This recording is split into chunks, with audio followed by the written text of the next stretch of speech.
हाय, मैं डॉक्टर प्रमित कुमार सेनापति फिर दोबारा आपको स्वागत करता हूँ। हमारा जो चैनल है डिजिटल स्पार्क हिंदी में, और लास्ट सेशन में हमने चर्चा किया था 3 अलग अलग एसईओ जो मीथ था। आज की जो चर्चा की विषय सेम एसईओ है, लगभग और भी 3 डिस्कशंस एपिसोड में लाने वाला हूँ। तो आज आगे बढ़ते हैं कि एसईओ का जो अगला मीथ है वो क्या है। बेसिकली ऐसा माना जाता है कि काफ़ी प्रचलित है कि लंबी पूंछ वाले कीवर्ड रैंकिंग के मुख्य कारण है basically the long tail keywords. यही बहुत ज़्यादा मायने रखता है कि आपका वेब पेज रैंक होने के लिए। तो इस बात में कितना सत्यता है? आप यह कहते हैं या आप यह कहते हुए कई संसाधन पा सकते हैं कि आप लंबी पूंछ वाले कीवर्ड के साथ त्वरित रैंकिंग अर्जित कर सकते हैं, लेकिन यह पूरी तरह से सच नहीं है। लॉन्ग टेल कीवर्ड में सर्च वॉल्यूम और प्रतिस्पर्धा कम होती है, लेकिन गूगल ज़्यादातर जो वेबसाइटों को लॉन्ग टेल कीवर्ड के लिए रैंक करता है, जो प्रसिद्ध या फिर भी फेमस आप बोल सकते हैं या मुख्य कीवर्ड के लिए रैंक करते हैं, और इसलिए आपको लॉन्ग टेल कीवर्ड पर रैंकिंग अर्जित करने के लिए अपने अधिकार और सभी रैंकिंग पर काम करने की आवश्यकता है। अदर देन दिस, तो वहीं पे भी आपको काम करना है, सिर्फ लॉन्ग टेल में काम करने से नहीं चलेगा। शॉर्ट टेल और दूसरे कीवर्ड्स में भी काम करने का ज़रूरत है। और जो दूसरा मीथ है कि डुप्लीकेट कंटेंट दंड का कारण बनती है, कि डुप्लीकेट कंटेंट अगर यहीं से कॉपी कर दिया, पेस्ट कर दिया, आप पेनल्टी होगा। तो इसको थोड़ा समझने का प्रयास करते हैं। ये तो ऐसे ही सुनी सुना बात है। यह सबसे लोकप्रिय एसईओ मीथ है जिसे ज़्यादातर लोग मानते भी हैं। डुप्लीकेट कंटेंट के लिए कोई दंड नहीं है, लेकिन फिर भी डुप्लीकेट कंटेंट आपकी ऑर्गेनिक रैंकिंग को नुकसान पहुंचा सकती है।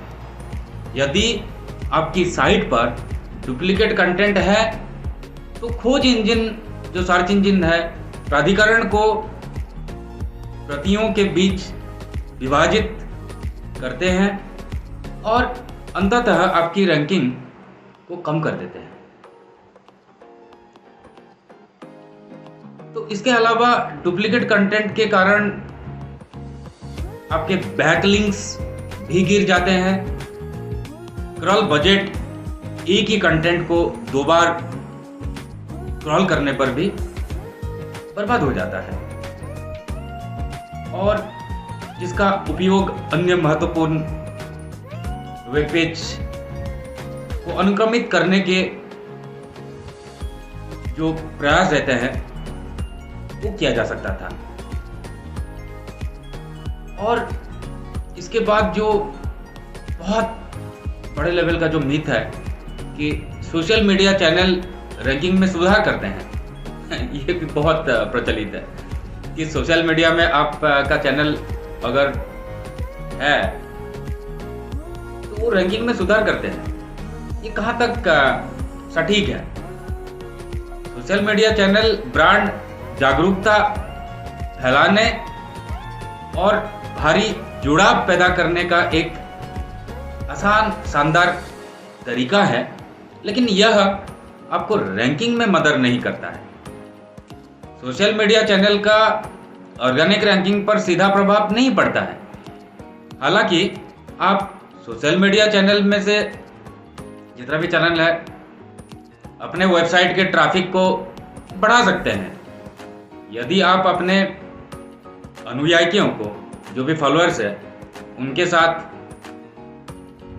अद्भुत विश्वसनीय, या आप जो बोलते हैं कि आपका जो ट्रस्ट वर्दीनेस है वो रखते हैं, तो आप अपने सोशल मीडिया प्लेटफॉर्म से मुफ्त रेफरल भी प्राप्त कर सकते हैं। तो ये रही हकीकत। इसलिए ट्रैफिक और आपका जो ब्रांड जागरूकता अर्जित करने के लिए सोशल मीडिया प्लेटफॉर्म पर विचार करें, लेकिन रैंकिंग की अपेक्षा ना करें। ये काफी गहरा विषय है, कोई बात नहीं करता है ओपनली। और मैं जैसे लगभग 21 साल से ये तमाम चीज का अनुसंधान आप मान के चलिए कि सब कुछ मैं करता रहता हूँ। रात दिन 17-18 घंटा मेहनत भी किया हूँ और ये मेरा पैशन की हिस्सा है। तो उसी दम पे मैं ये सारे उल्लेख किया है आज। और सबसे बड़ा जो नेक्स्ट मीथ है, जो मैं काफी गूगल का जो ऐड है मैं लगभग 2003 से यूज कर रहा हूँ, लेकिन काफी मुझे ये सुनने को मिलता है कि पीपीसी जो पे पर क्लिक है गूगल ऐड का कोई एसईओ लाभ नहीं है। गूगल का जो पीपीसी है इसके बदौलत एसईओ का कोई लाभ नहीं है। तो इसको थोड़ा पोस्टमार्टम करते हैं, इसको थोड़ा समझने को कोशिश करते हैं। तो पीपीसी आपको गैर ऑर्गेनिक परिणाम प्राप्त करने में मदद करता है और कोई प्रत्यक्ष एसईओ लाभ नहीं है। लेकिन यदि आप सही पीपीसी दृष्टिकोण को लागू करते हैं तो आप एसईओ से कुछ परिणाम प्राप्त कर सकते हैं। आप वेब लिंक वीडियो के लिए अपनी कंटेंट को बढ़ावा दे सकते हैं और इससे आपको रैंकिंग में सुधार करने में मदद मिलेगी। उसके अलावा गूगल का जो एडवर्ड है एक महान शोध उपकरण है और आप अपने एसईओ अनुकूलन के लिए मूल्यवान डेटा प्राप्त कर सकते हैं। ये बहुत इंपॉर्टेंट बात है और लाभदायक परिणाम प्राप्त कर सकते हैं। आप अपनी एसईओ रणनीति को अपग्रेड करने के लिए इसका उपयोग कीवर्ड रिसर्च, खरीदार यात्रा विश्लेषण और इन तमाम सारे चीज के लिए उपयोग कर सकते हैं। मतलब ये तमाम मीथ है, मतलब बिल्कुल झूठा है और ये बहुत ज्यादा फैला हुआ है। एजेंसीज तो ज्यादातर ये सारे बातें कभी भी करते नहीं है। मैं खुद जुड़ा हुआ हूं एजेंसी से, जैसा यूट्यूब टेक्नोलॉजी जैसा, लेकिन पॉइंट ये है कि हम बिल्कुल क्लैरिटी के साथ बात नहीं करते।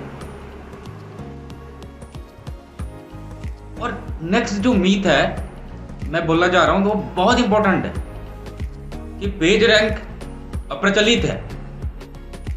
जो पुराना स्कीम था पेज रैंकिंग है वो अभी प्रचलित नहीं है, ये आपको सुनने को मिलेगा।